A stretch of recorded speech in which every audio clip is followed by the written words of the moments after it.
usó como adorno de interior. Las 8:46, seguimos aquí con Emilio Álvarez y Casa, César Cravioto, nos quedamos en el tema de los pendientes de este gobierno, la inseguridad, y decía César que Emilio puso un mal ejemplo, Guanajuato, cuando hablas del tema de extorsiones, homicidios, inseguridad. Por supuesto, lo hago con toda intención, porque el contexto de violencia de Guanajuato es tremendo, y la policía de Celaya, incluso acá ahora va a gobernar Morena, pero la policía de Celaya una policía municipal hace más detenciones que la Guardia Nacional. Y son los más asesinados del país. Hace menos de 2.500 presentaciones, y eso que ya ha ido mejorando, La verdad de las cosas es que la voz principal de la Guardia Nacional ha sido la contención de los migrantes, cosa que México está haciendo el trabajo sucio. Estados Unidos no refleja la apuesta que quisimos, y me parece muy peligroso no solo esta insistencia de ser una corporación militar que traiciona lo que dice la Constitución y el pacto que establecimos como pacto de Estado, porque fue el primer acuerdo que llegamos como Senado.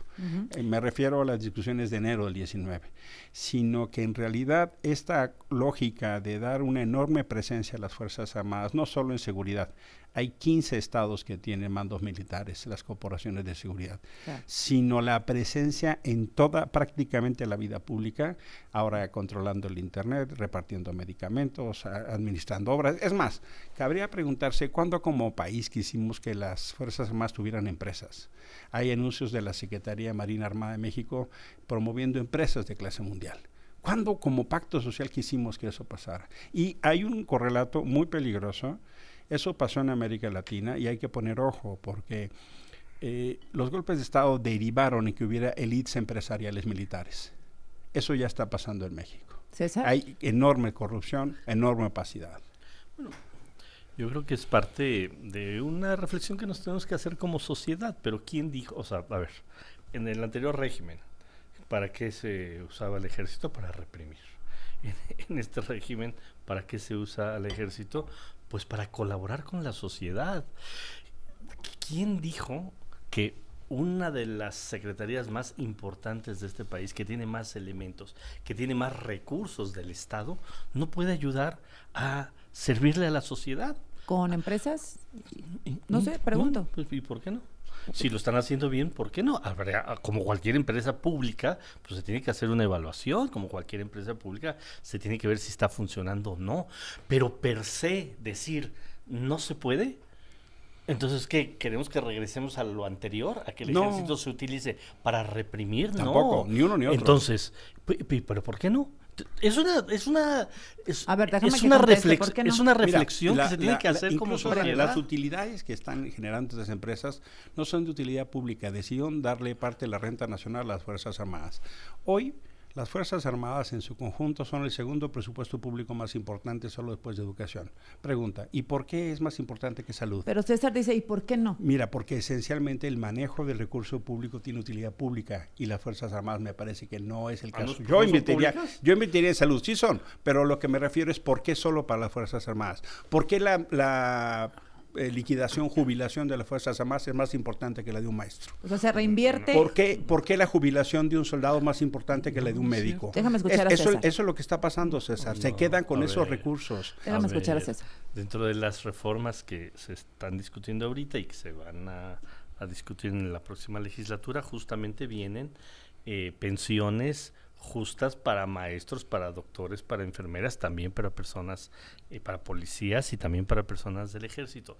Eso no es cierto que se le dé más importancia poner a las el ejemplo jubilaciones concreto de un soldado que a la jubilación de un médico o de un maestro. Eso no es cierto. Contestando tu pregunta, eso no es cierto. La ganancia de las empresas que se han hecho para los militares son para sus fondos de retiro, César. No. Eso dijo el presidente, César, no lo dije yo. Bueno, a ver, César, primero no hay ganancias, y segundo, eso es cierto, no hay ganancias. Tenemos un déficit extraordinario. Son públicas. O sea, no hay ganancias, estamos hablando de Dos Bocas, aeropuertos y todo lo que están haciendo de obra pública, incluido mantenimiento de carreteras. Todavía no hay ganancias. Entonces, cuando se tengan ganancias, ¿qué va a pasar con ese dinero, César? César? Para las arcas César, públicas. son para el ejército, son para sus jubilaciones. No, Bueno, es que eso dijo el presidente César. Entonces, ¿a dónde van? A las arcas públicas, pues a la Secretaría de Hacienda, como todo ingreso público, como los ingresos públicos que nos llegan de Pemex, que nos llegan de CFE, de todos los ingresos públicos llegan a la Secretaría de Hacienda y se reparte en el presupuesto federal, que a los estados, a los municipios y a todas las entidades públicas, obras públicas, programas sociales, etcétera. Entonces, la izquierda dice, está bien la participación del ejército en este y otros rubros en este momento. La participación pública, o sea, no necesariamente también todo lo tiene que controlar el ejército. Yo tampoco diría, ese es el esquema que forzosamente se tiene que llevar a cabo. Ahora, lo importante también es entender a los niveles de corrupción que llegamos, y cuando se llegan a esos niveles de corrupción en el Estado mexicano, pues se tienen que modificar cosas. El presidente dijo, lo quiero modificar así. Bueno, se tiene que evaluar qué funcionó, qué no funcionó de eso, qué tenemos que seguir en ese camino y qué tendríamos que cambiar en la próxima etapa, en la segunda etapa de la cuarta transformación y en la tercera y en la cuarta. Va a haber tercera y cuarta etapa de la cuarta transformación, y quinta probablemente, y sexta y séptima, y entre peor siga la oposición, pues habrá más etapas de la transformación. Oye, desaparecida la oposición, eso es cierto, perdón. Entre más elección de Estado, sí. O sea, yo lo que diría, pero mira, post-elección. Sí, y eso fíjate que es muy importante, por eso discutir modelo de la militarización. ¿Sí van por partido o no en el Frente Cívico? Te pongo el ejemplo. Cuando fueron los ascensos al ejército, revisamos las currícula. Un general mandó a comprar 200 millones de pesos de colchones para la inundación en Tabasco en una juguetería en Puebla. ¿No? Por ejemplo, esos datos yo los di en el pleno. O sea, por eso se requiere tener mecanismos de control, de transparencia. Y lo que está pasando... Los organismos autónomos importan. Claro que sí, están abusando del concepto de seguridad nacional hasta para esas cosas. Y no hay transparencia, no hay rendición de cuentas, hay absoluta discrecionalidad del gasto. Si van a poner a las Fuerzas Armadas a hacer carreteras, como obras y como empresas, tienen que poner las reglas de control de la administración pública, no de la seguridad nacional. Y eso es un exceso y eso es un abuso, César. Bueno, otra vez, Emilio...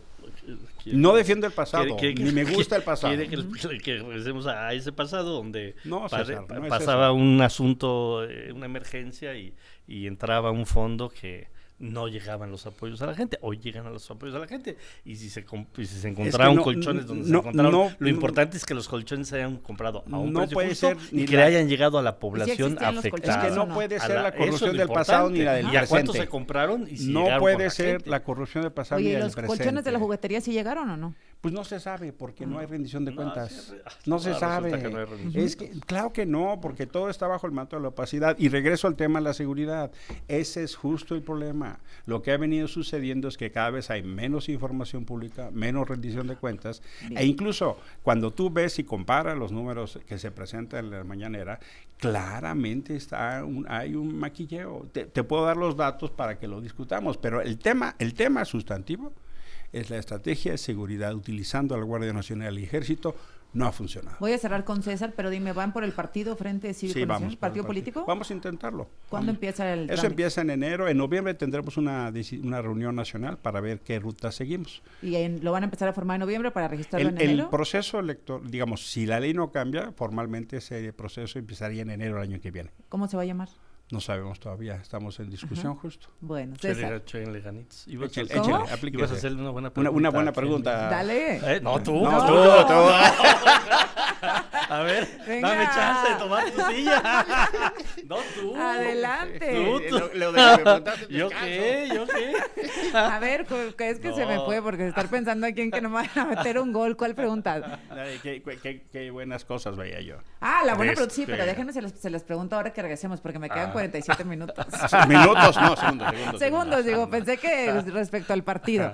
¿Quieres cerrar 40 segundos respecto a la seguridad en este sexenio? La seguridad es un pendiente que se tiene que seguir avanzando, que se tiene que seguir mejorando, lo sabemos, insisto, la sociedad lo sabe, la cuarta transformación lo sabe, la presidenta electa lo sabe, y vamos a seguir caminando, pero sobre ese camino de mejorar las condiciones de vida de los mexicanos, seguir atendiendo las causas a los jóvenes y seguir depurando las corporaciones policíacas. Bueno, vamos al corte y al regresar la pregunta misteriosa que ya me recordó César Cravioto para Emilio Álvarez y Casa. Ya me dio más tiempo para pensar.